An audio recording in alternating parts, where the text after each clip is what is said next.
Let's see some important AddCAD functions for the calculation of rooms. You can insert labels and tables to display room information of the building units. In the Quantities survey system of AddCAD preferences, you can choose whether to insert labels or tables of the rooms. We choose a label template that fits our needs. The SPACEUNIT command displays a dialog box of which the content depends on the model label or table that we choose. In this simple case, only the name room is asked. We select a point inside the room to be calculated, and immediately we obtain all the information required for this type of label. Let's put another label in the living room. Of course, we can always change everything in our project. For example, let's enlarge the living room window. Instead of 1 meter wide, we want it to be 1 meter and 60 centimeters. AddCAD has a command in the toolbar that updates the labels. We choose the current whole floor option so that all data of the rooms on that floor are updated. In the living room, the ratio windows area net floor area has increased from 0.09 to 0.14. Let's now choose a table for the rooms. A click on the image enlarges it so that we can understand better the type of table we are going to set as current. We still use the usual SPACEUNIT command, and we now see that the required data is more. In particular, the first time we define a space for that table, we need to also specify the name of a dwelling unit. Generally for tables we have a room number that identifies the room in the table rows.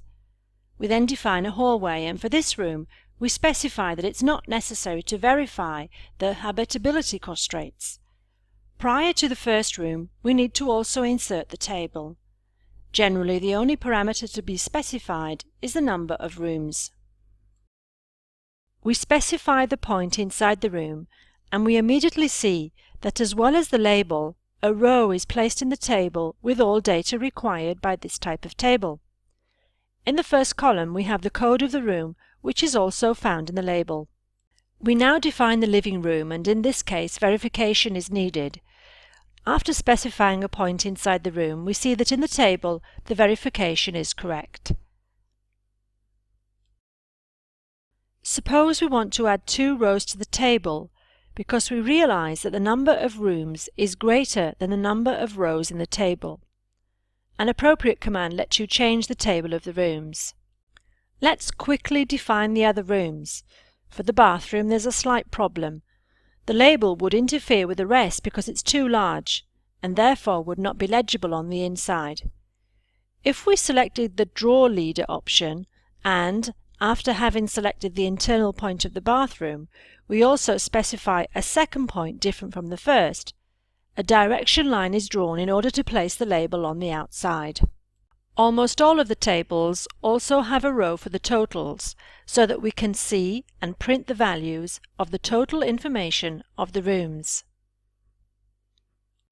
Even for the openings, it is also possible to generate tables. In addition, you can number the codes of the openings in the desired order. A specific command allows you to sequentially select the openings and update the code, each time incrementing it by 1. Before starting, you are asked for the initial number.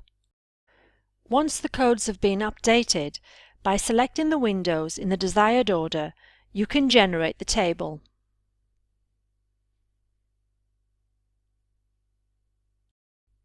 As you can see, you can choose whether you are managing windows, doors, or generic openings.